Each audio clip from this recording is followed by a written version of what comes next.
जब तक जिस प्रोफेशन में हम हैं उससे हमको प्यार नहीं होगा, तब तक हम उस प्रोफेशन के साथ कभी भी न्याय नहीं कर सकेंगे। ये गांठ बांध लो। फिर बाकी क्या है? बाकी फिर मात्र मजबूरी है। ये बहुत सिंपल सी बात मैं कह रहा हूँ, पर ये बहुत गहरी और बहुत कठोर सी बात है। क्यों? जिंदगी जीने के लिए मजबूरी है, कुछ तो करना पड़ेगा। परंतु आप अपने प्रोफेशन के साथ न्याय तब कर पाएंगे जब आप उसमें एंजॉय करेंगे, आपको उसमें आनंद आने लगेगा।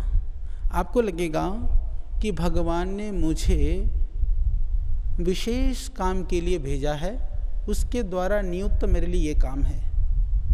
तो फिर जिंदगी जीने के साधन तो अपने आप पैदा हो जाएंगे। यानी फिर मेरे लिए सैलरी या जो भी संपत्ति जो मिलेगा वो मेरे लिए सेकेंडरी रह जाएगा। और यही भाव से यदि आप आगे बढ़ोगे, ज़रूरी है जिंदगी निर्वहन के लिए साधन भी चाहिए, परंतु हम सिर्फ जिंदगी निर्वहन के साधन को पैदा करने के लिए इस दुनिया में नहीं आए। वो चाहिए, परंतु उसके लिए हम नहीं आए। वो हमारा लक्ष्य नहीं है। हमारा लक्ष्य है, भगवान ने हमको, जैसे अभी मैंने पूछा आप लोगों से, इसलिए मैंने इंट्रोडक्शन लिया पहले, अलग अलग प्रांत से हो, अलग अलग रिलीजन से हो, अलग अलग कास्ट से हो, तो हमारे लिए ये सब सेकेंडरी है। पहले है कि हम आयुर्वेदीय वैद्य हैं, और दूसरी बात, आप डॉक्टर नहीं हो, आप वैद्य हो। आप सब अपने नाम के आगे वैद्य या वैद्या ही लिखें, ये बहुत ज़रूरी है।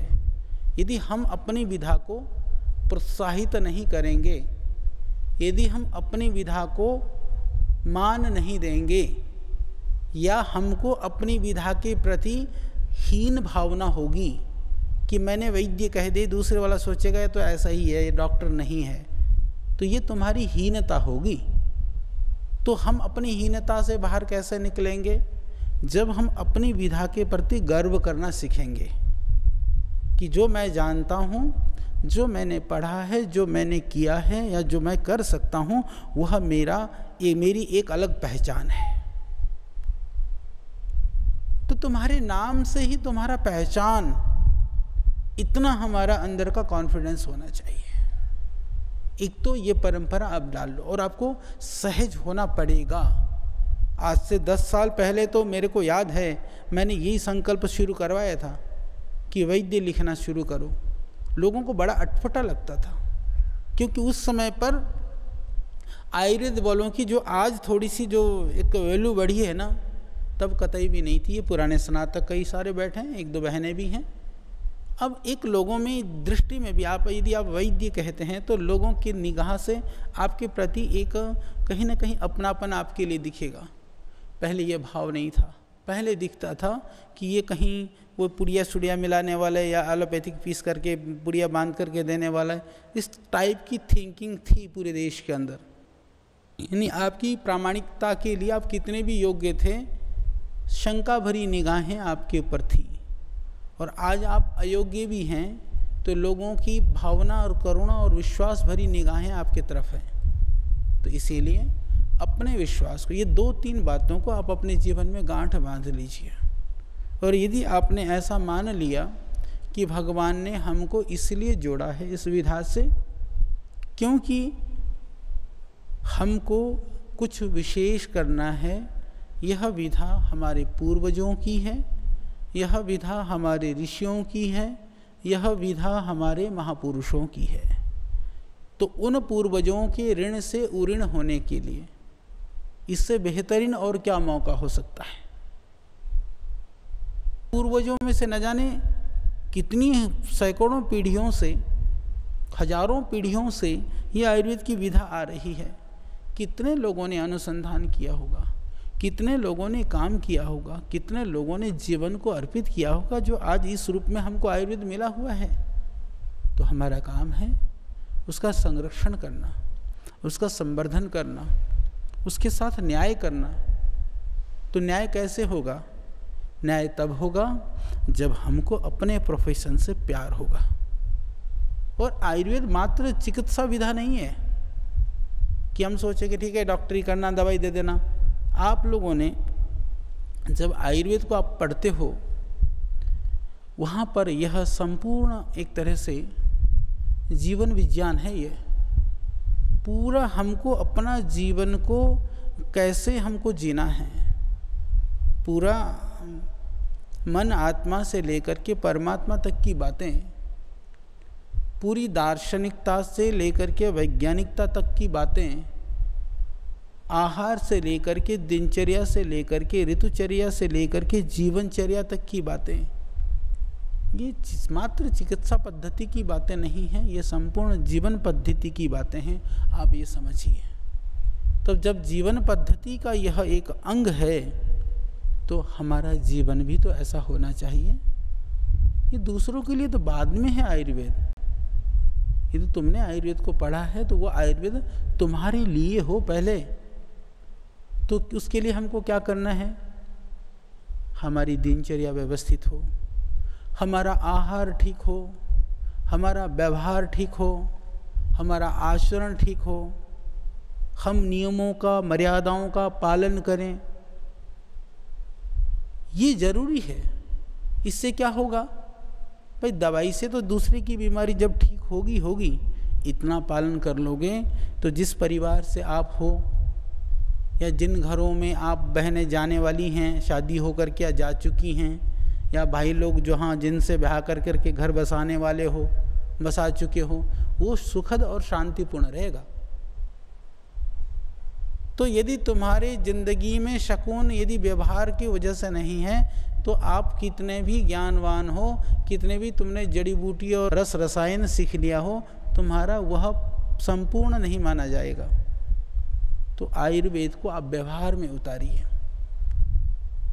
तो व्यवहार में उतारने का यही है कि आप अपने जीवन को आयुर्वेद में वर्णित ऋषियों ने जो कुछ हमको कहा है उसके हिसाब से हमको जीवन जीना है। इस भाव से आप जिए। फिर कहीं भी काम कर लो, कहीं भी नौकरी कर लो, अपना प्रैक्टिस कर लो, कुछ भी कर लो। यदि इतनी चीज़ आपने गांठ बांध ली तो समझ लेना आपका जीवन बहुत सुगम हो जाएगा, बहुत सुगम हो जाएगा। तो इस भाव को आपको सर्वोपरि रखना, इस भाव को सामने रखना। आज हम आयुर्वेद के लिए काम कर रहे हैं, यदि उसके पीछे एकमात्र कारण है तो वो यही कारण है। हमको लगता है कि भगवान ने हमको निमित्त बनाया है, यह मौका, यह अपॉर्चुनिटी भगवान ने मुझे ही दी है, मुझे दी है तो फिर मेरा कर्तव्य है। ऐसे आप सब सोच लो कि ये मौका मुझे ही दिया है भगवान ने।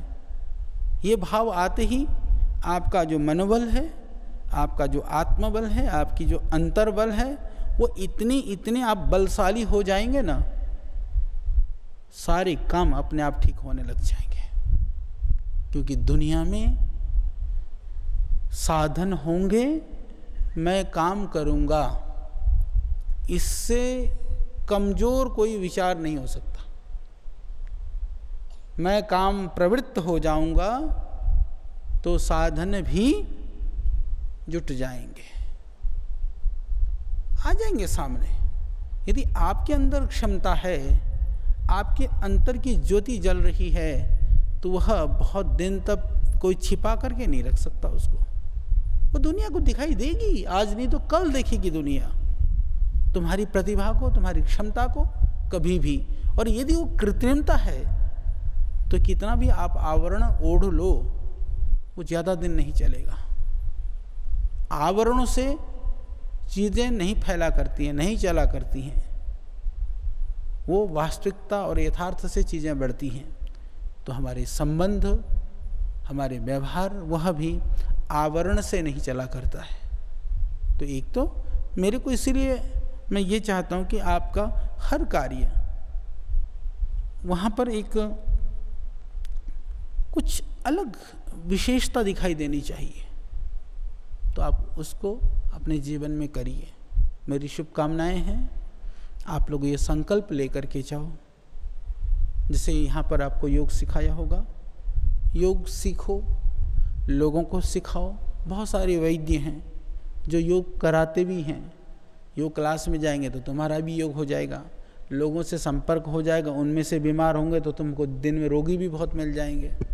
तो अपने चिकित्सालय को, अपने सेवा कार्य को, जहाँ भी आप सेवा दे रहे हैं उसको और बेहतरीन से कैसे कर सकते हो, या आपका प्रतिदिन का सदुपयोग किस तरह से बेहतरीन ढंग से हो सकता है, इसकी पूरी योजना वह आपकी जिम्मेदारी होनी चाहिए।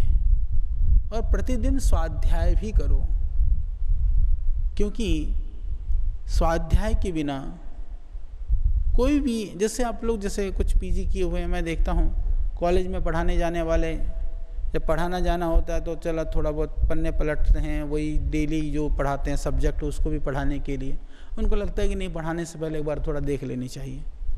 पर जो प्रैक्टिशनर्स हैं, जो आप लोग प्रैक्टिस करते हो, वो भाव आपके अंदर नहीं रहता कि मैं प्रैक्टिस करने जाता हूँ तो मेरे को भी डेली पढ़ना चाहिए। आपको लगता है वही दवाई देनी है, वही रोगी है, वही लिखा है। नहीं, दवाई भी वही है।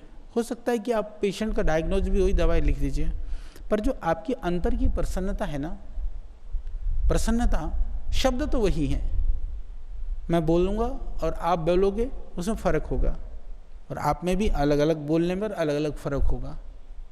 तो आप कहेंगे जी वो प्रस्तुतिकरण की शैली में फ़र्क होगा। नहीं, मैं ये कहता हूँ कि जिस स्तर में, जिन चीज़ों में आप अपने जीवन को जी रहे होंगे ना, जब शब्द निकल रहा होगा तो उसी स्तर का शब्द निकल रहा होगा, ये ध्यान रखना। तो जब हम बहुत स्वाध्यायशील होंगे, हम बहुत श्रुत, बहुत पठित होंगे, तो जब हम कोई काम करेंगे ये दिखनी चाहिए। तुम किसी को योगराज गुग्गुलू या चंद्रप्रभा भट्टी लिख रहे हो तो पेशेंट सामने बैठा हो तो तुमको ये दिखनी चाहिए कि ये औषधि जा कर के ऐसे ऐसे इसको काम करेगी और ये ठीक होएगा।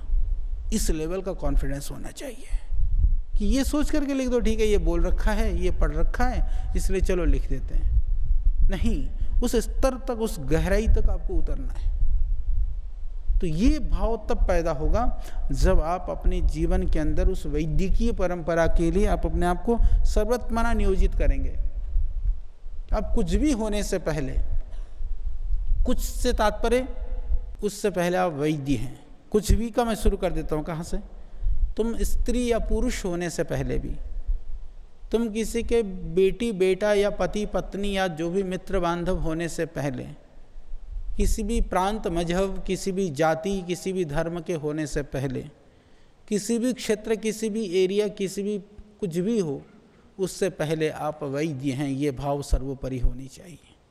हमेशा सर्वोपरि रखो, आप वैद्य हैं। वैदिकीय धर्म क्या है? तुम्हारा धर्म है वैदिकीय धर्म। फिर कुछ धर्म की जरूरत ही नहीं, बाकी तो उसके अंदर सब कुछ है। आयुर्वेद के अंदर ऐसा क्या नहीं है जो आप बताइए। और एक मज़ेदार बात बता दूं, यदि तुम किसी भी धर्म को मानते हो ना, उन परंपराओं को उस आयुर्वेद में ढूंढना, आपको मिलेगा यही मेरी परंपराएं हैं जो इसमें लिखी हुई हैं। आपको पूरा एकदम सटीक लगेगा, एक एक शब्द, एक एक कथन, एक एक उदाहरण, एक एक प्रकरण आपको उससे पृथक नहीं दिखाई देगा। तो क्योंकि ऋषियों ने वो किसी को ग्रुप बनाने के लिए, मत पंथ संप्रदाय के लिए नहीं, आयुर्वेद का उपदेश मानव मात्र के लिए किया था। इसलिए जो कुछ उसके अंदर कहा गया है वह मनुष्य मात्र के लिए है। वो किसी काले धोले पीले लंबे नट्टे मोटे आगे पीछे देख करके वर्णन नहीं किया उन्होंने कहा कि मनुष्य मात्र के लिए। तो यह बोध, यह भाव, यह दृढ़ता, यह विश्वास, यह आपके अंदर होनी चाहिए।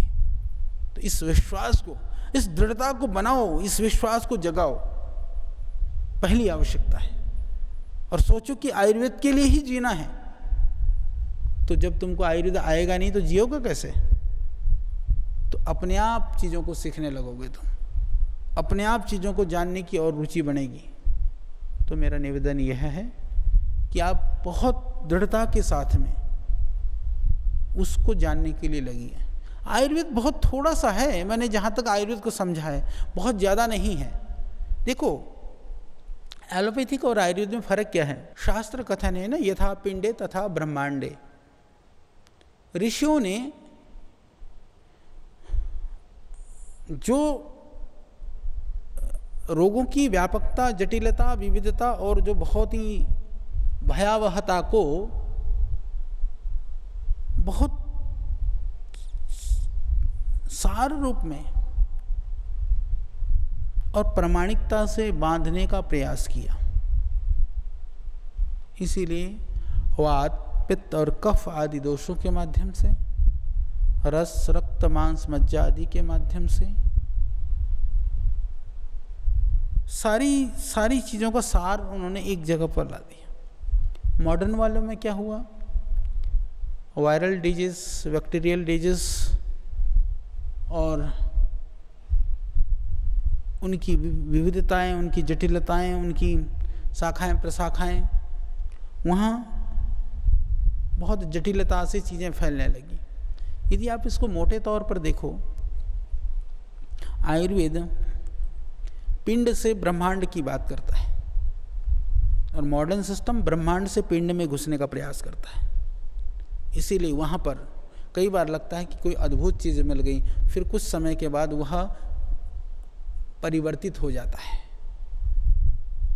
कोई भी दवाई ले लीजिए, कोई भी वटी ले लीजिए, जब आविष्कार हुआ तो लगा कि अब दुनिया की सारी समस्याओं का समाधान होने वाला है। फिर बाद में पता चला कि ये तो बहुत ही खतरनाक है। आयुर्वेद में वही त्रिफला चूर्ण है, वही चंद्रप्रभावटी है, वही जड़ी बूटियाँ हैं, वो तब भी उतना ही काम करती थी आज से हजारों वर्ष पहले। आज भी उतना ही कर रही हैं, कल भी उतना ही करेंगी। यह आयुर्वेद की विशेषता है। इस चीज़ को आप समझिए। हम कर रहे हैं अभी अनुसंधान के लिए, आप लोगों ने देखा होगा बहुत बड़ा सेटअप बनाया है।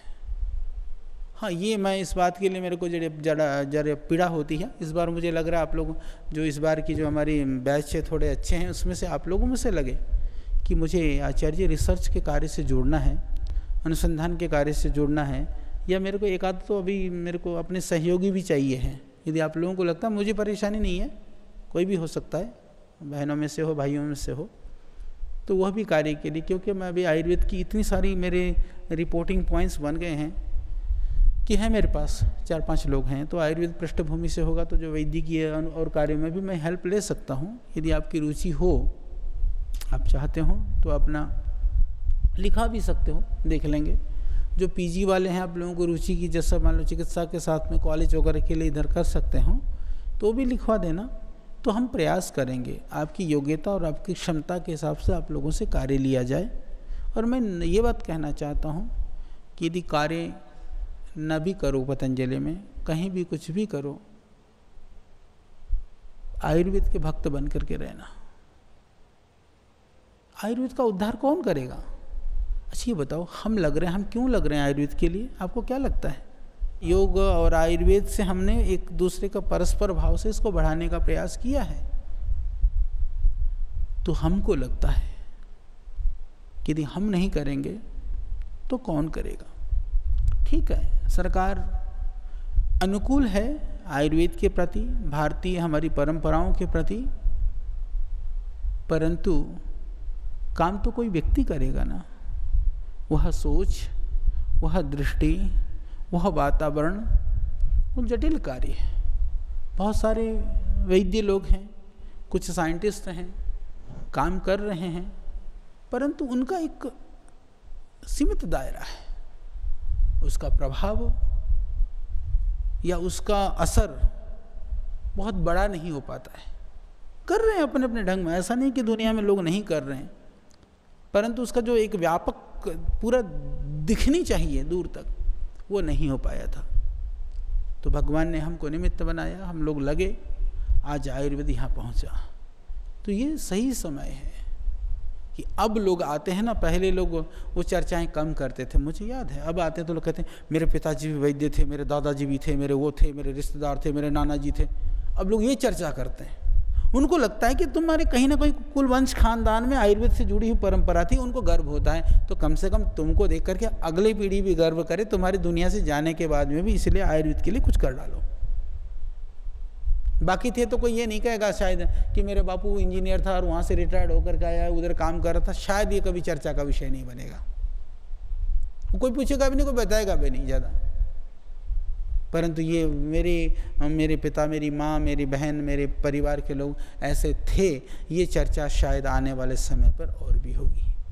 तो तुम्हारे कार्यों से, तुम्हारे कर्मों से तुम्हारे कुल, वंश और खानदान का भी यश और प्रतिष्ठा बढ़ सकती है। उस कार्य से आप जुड़े हैं। इतना कॉन्फिडेंस अपने अंदर भर लो कि आपको दवाई के नाम से चिकित्सा नहीं करनी है। एक बड़ी सी बात मैं कहना चाह रहा हूँ, तुमको दवाई के नाम से रोगों की चिकित्सा नहीं करनी है। फिर किससे करोगे? फिर कैसे करोगे? आपको उन औषधियों के अंदर जो इंग्रेडिएंट हैं, जो घटक हैं, उससे आपको चिकित्सा करनी है। तो एकल औषधि के बेसिक जो गुण हैं वो आपको पता होनी चाहिए। बेसिक गुण, सामान्य, और उसी गुण के आधार पर जितने भी बनी हुई औषधियां हैं, कौन सी औषधि के अंदर क्या क्या मुख्य द्रव्य हैं, ये आपको पता होना चाहिए। होगी ना चिकित्सा? इससे सुगम और सरल आयुर्वेद कुछ नहीं है। इतना यदि तुम ईमानदारी से थोड़ा स्वाध्याय करके प्रतिदिन लगोगे, मुश्किल से ये 3 महीने से 6 महीने का काम है आपका। इस विषय में आप परफेक्ट हो सकते हैं। बहुत थोड़ा है आयुर्वेद भाई, 300 के लगभग जड़ी बूटियां हैं, मात्र 300 काष्ठौषधियां प्रयुक्त होती हैं आयुर्वेद में, पूरे साउथ से लेकर के पूरे नॉर्थ, पूरे भारतवर्ष के अंदर में। और उस 300 काष्ठौषधियों में भी 250 के लगभग है थोड़ी जो ज़्यादा यूज होती हैं, और बहुत ज़्यादा यूज होने वाली में जाओगे तो 150 के लगभग हैं। तो क्या 300 जड़ी बूटी तुम सीख नहीं सकते? ये अलग बात है। तुमको तो मैंने तो ऐसे ऐसे देखे जिनको बिल्कुल सामान्य जो पौधे हैं, गिलोय से लेकर के एलोवेरा तक नहीं जानते हैं, वो अलग बात है। पर इतना तो बोध होना चाहिए ना। एक तो ये बात, और आप लोगों को यह भी पता होना चाहिए थोड़ा सा कि पतंजलि योगपीठ क्या कर रहा है आयुर्वेद के विषय में। मोटा मोटा तुमने देख लिया, घूम लिया, जान लिया, परंतु ओवरऑल सर्वांगीण रूप से हम क्या कर रहे हैं, यह आपको पता होना चाहिए। एक तो सबसे बड़ा काम है आयुर्वेद का, आयुर्वेद चिकित्सा का आधार काष्ठौषधियां हैं। काष्ठौषधियों का आधार है द्रव्य। द्रव्य होगा तो ही तो गुण होगा। वो द्रव्यों का वर्णन संहिता ग्रंथों के अतिरिक्त मुख्य रूप से निघंटु ग्रंथ हैं आयुर्वेद के। दुर्भाग्य से उन निघंटुओं की जो आज जो दुर्दशा है, दुर्दशा मैं इसलिए कह रहा हूं, इतनी उसके अंदर त्रुटियां हैं, इतनी गलतियां हैं, इतनी कमियां हैं कि हम नया काम करना तो बहुत दूर की बात रही, हमने उसको सुरक्षित करने का या संरक्षित करने का या त्रुटि रहित जो संपादन होता है, एडिटिंग करने का काम भी हम लोग नहीं कर पाए। न तो सरकारों ने किया, न लोगों ने किया। आचार्य प्रियव्रत शर्मा जी ने कुछ काम किया, आप लोगों ने उनकी किताब भी पढ़ी होगी। थोड़ा बहुत साउथ में वारियर जी ने थोड़ा बहुत किया था, थोड़ा बहुत अभी अपने जो है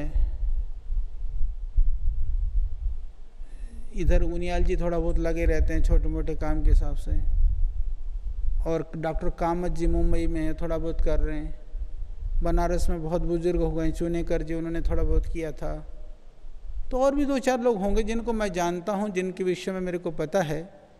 उन लोगों में से ये लोगों ने थोड़ा बहुत किया या कर रहे हैं, अपने स्तर पर इन्होंने पुरुषार्थ किया है। हो सकता है आप लोगों के नॉलेज में और भी हो, परंतु वो बहुत पर्याप्त नहीं है, बहुत अपर्याप्त है। और हमने प्रयास किया कि पूरी जो निघंटू की परंपरा है, प्राचीन काल से लेकर के अब तक उनकी उपलब्ध पांडुलिपियां हैं, इनके ऊपर काम किया जाए। काम चल रहा है और मुझे कहते हुए बड़ा संकोच होता है, पर मैं जब भी मेरे ये वैद्यों की कोई मीटिंग होती है तो मैं इस बात को ज़रूर कहता हूँ। जब भी मेरे कॉलेज के प्रोफेसर्स और डॉक्टर्स होते हैं तो भी मैं इस बात को ज़रूर कहता हूँ कि अनुसंधान के कार्य के लिए, अनुसंधान तो मैं आयुर्वेद के लिए कर रहा हूँ, पर आयुर्वेद वालों का योगदान बहुत छोटा है। यदि आज मेरे रिसर्च की टीम में लगभग मेरे पास टोटल मैं मिला लूँ तो लगभग 300 साइंटिस्ट अभी काम कर रहे हैं। अच्छा ये बताओ, तुमको तुम्हारी विधा पर, रिसर्च पर पड़ी नहीं है, दूसरे को क्यों पड़ी है? तुमको आयुर्वेद में अनुसंधान नहीं चाहिए, चाहिए तो तुम क्यों नहीं करते हो? तो ये एक बहुत बड़ी स्थिति थी। फिर मैंने देखा कि आयुर्वेद में अनुसंधान, जो लेखक जिनकी मैं बात कर रहा हूँ या आयुर्वेद के ऊपर जो थोड़ी बहुत किताब लिखते हैं लोग, उनकी थोड़ी रुचि होती है, अपने बलबूते पर लिखते हैं। किताब लिख देने को मैं अनुसंधान, ठीक है, वह भी एक योगदान है, कंट्रीब्यूशन है सोसाइटी के लिए, पर उतने मात्र से आयुर्वेद खड़ा तो नहीं होगा। तो ये स्थिति वास्तविक स्थिति है आयुर्वेद की। CCRS वगैरह में जहाँ पर रिसर्च करना चाहिए गवर्नमेंट को, उनकी स्थिति भी जैसी है कर रहे हैं, बहुत छोटा काम हो रहा है। अच्छा, दूसरी जो कंपनियां हैं, फार्मेसियां हैं, उनको वो क्यों करेंगी भाई? वो इतना ही करेंगे जो उनको प्रोडक्ट के रिलेटेड जो चाहिए। पूरा आयुर्वेद उनको नहीं चाहिए। आयुर्वेद के नाम पर कोई सामान बिके उतना ही आयुर्वेद चाहिए, आयुर्वेद के नाम पर कोई सामान बने इतना ही आयुर्वेद चाहिए। तो फिर करेगा कौन? एक बड़ा प्रश्न था। तो हमने प्रयास